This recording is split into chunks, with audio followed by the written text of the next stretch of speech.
Welcome to the Think Forward podcast, where we speak with futurists, innovators, and big thinkers. Come along with your host, Steve Fisher, and explore the future together. Welcome back to the Think Forward show, where we explore the tools and techniques and talk to those helping us shape tomorrow. Today, we're tackling something that might surprise you: the critical role of imagination in futures work.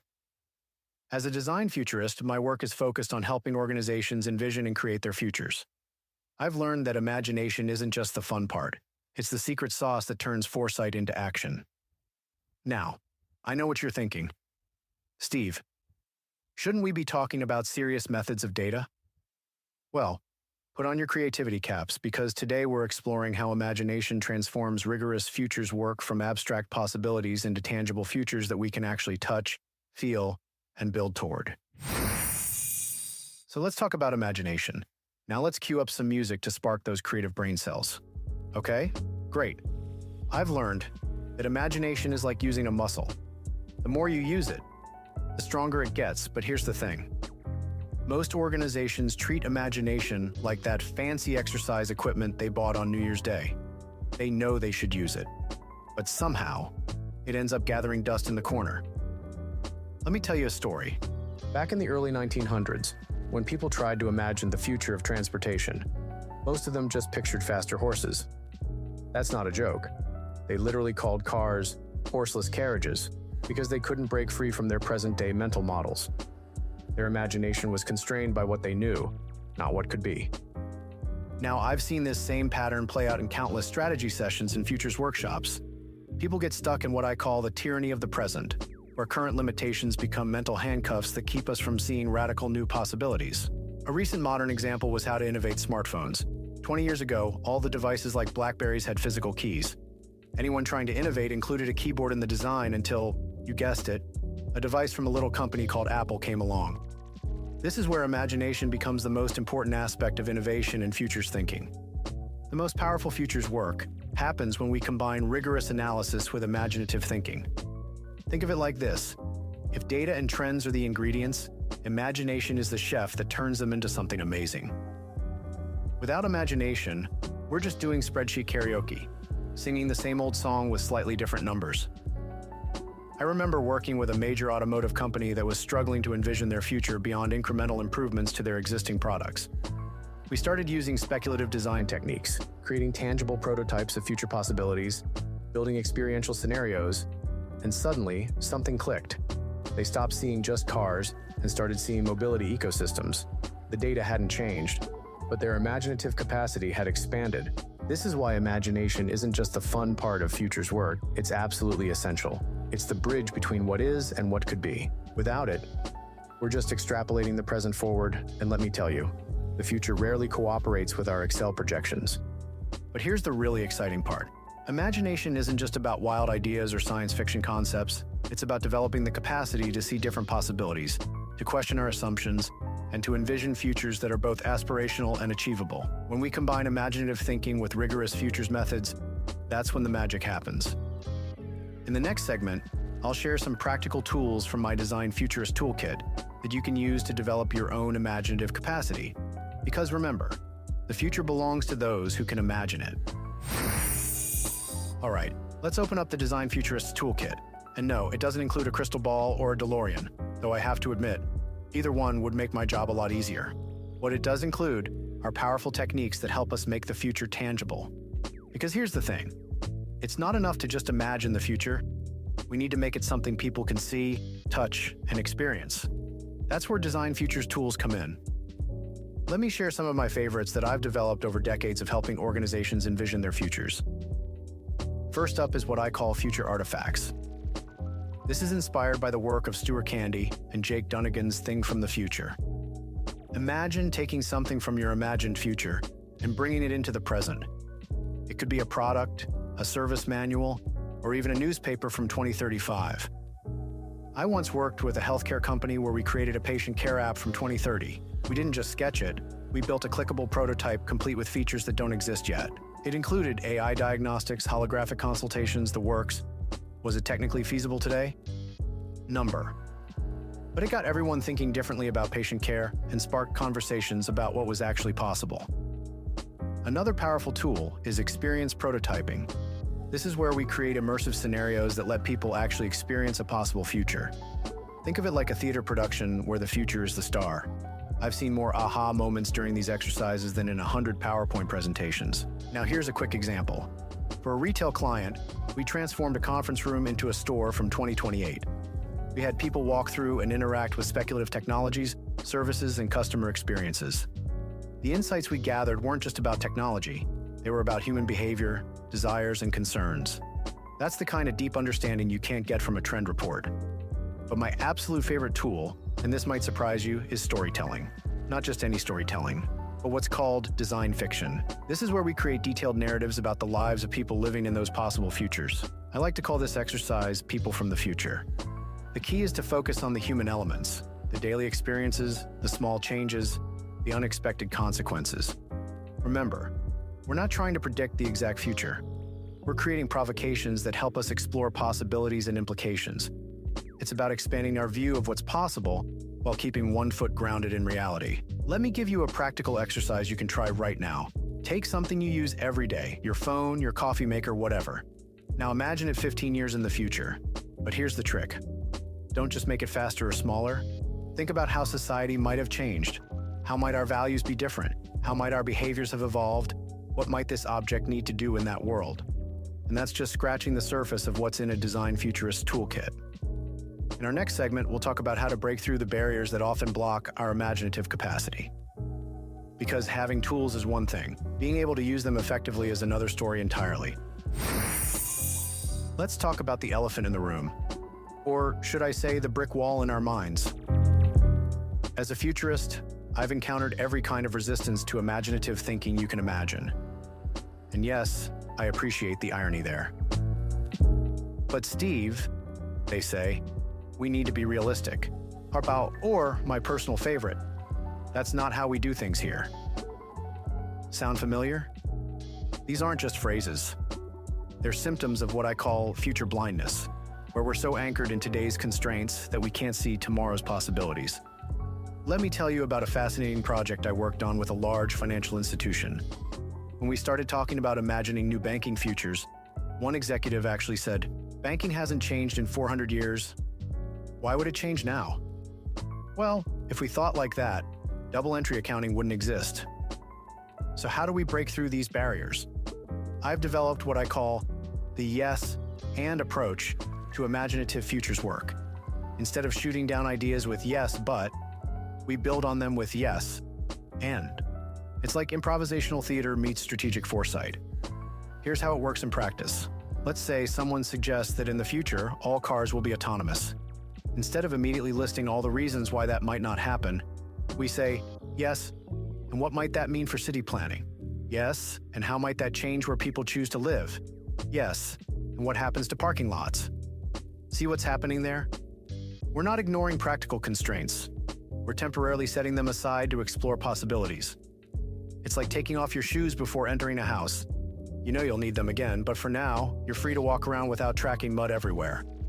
I remember working with a tech company's engineering team.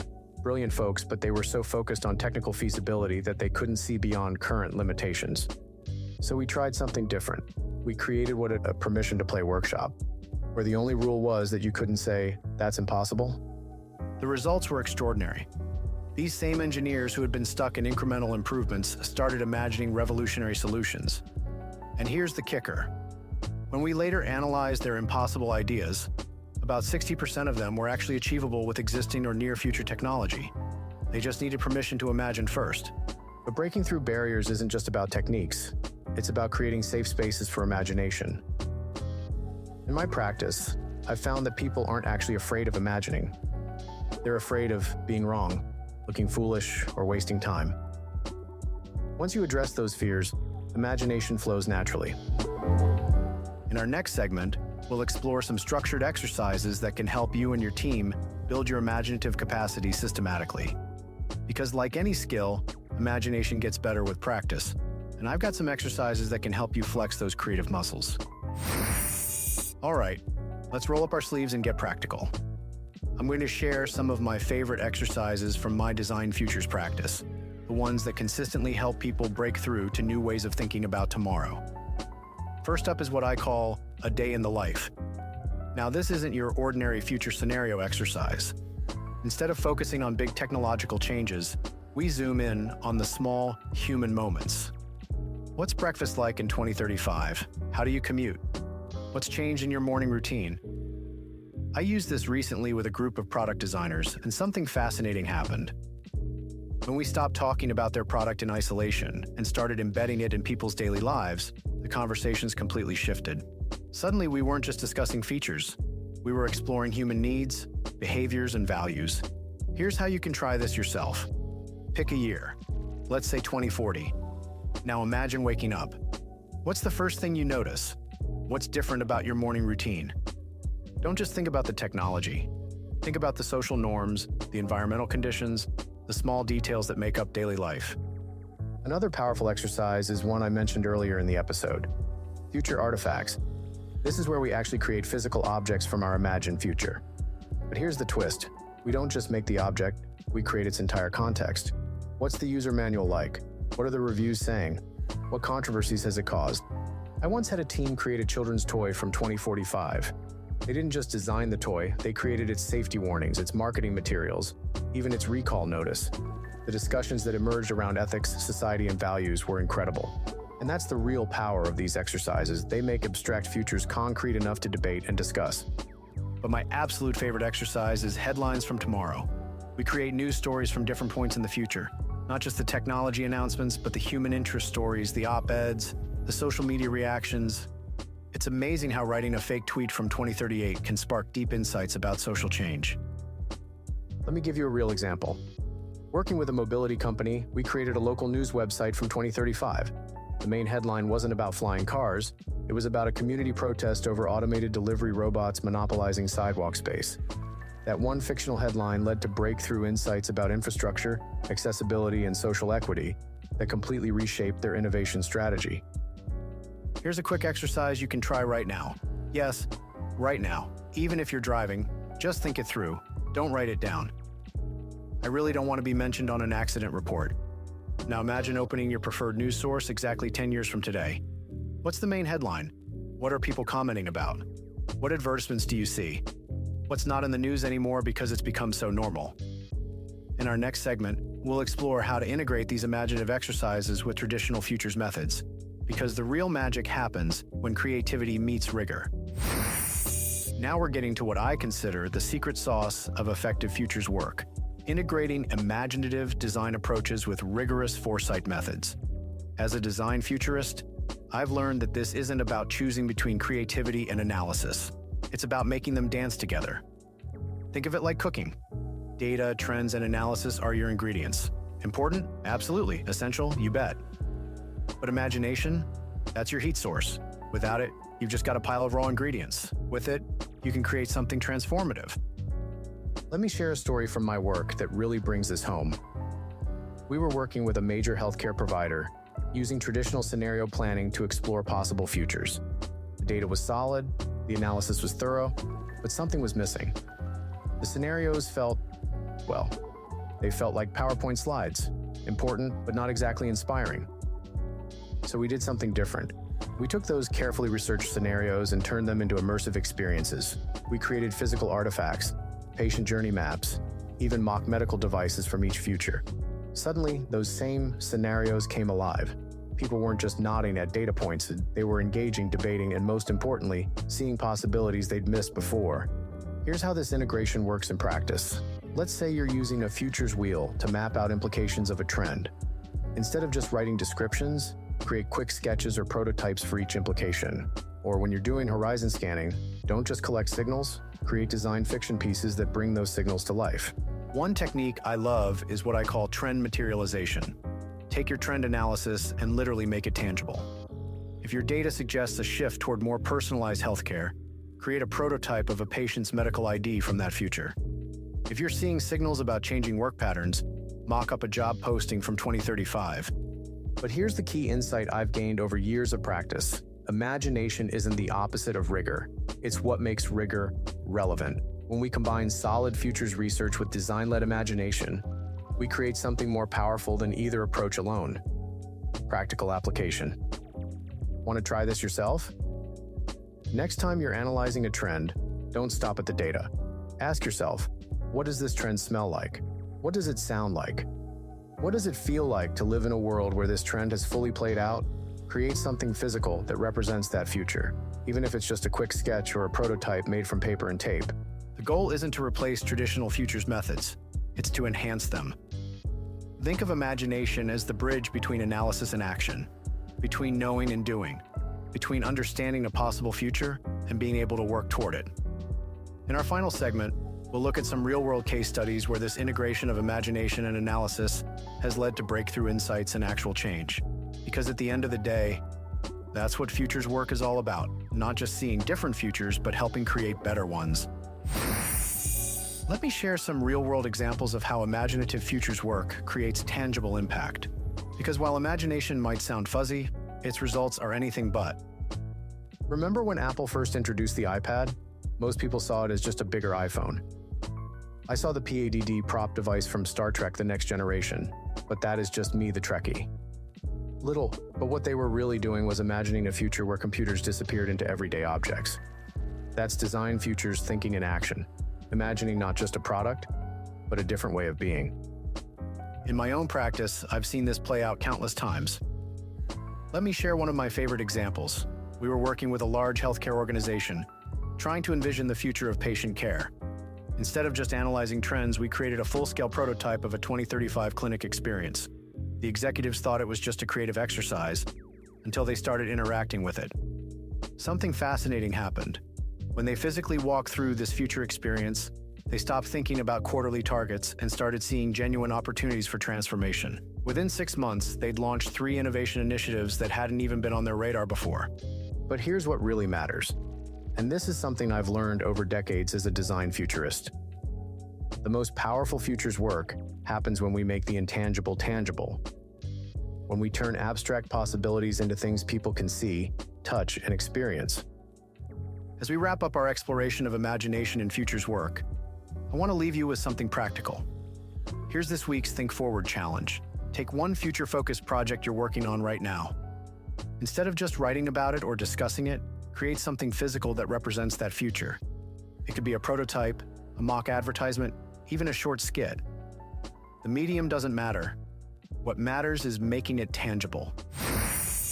Next, remember, imagination isn't just about creativity. It's about possibility. It's about seeing beyond what is to what could be. And in a world changing as rapidly as ours, that ability isn't just useful, it's essential. Whether you're a seasoned futurist, a business strategist, or just someone curious about what's next, developing your imaginative capacity is crucial for meaningful futures work. Because the future isn't something that just happens to us. It's something we actively imagine and create, one tangible possibility at a time. In future episodes, we'll continue our Being a Futurist series, exploring more tools and techniques for understanding and shaping tomorrow. Until then, keep your mind open, your imagination active, and always think forward. Thanks for listening to the Think Forward podcast. You can find us on all the major podcast platforms and at www.thinkforwardshow.com, as well as on YouTube under Think Forward Show. See you next time.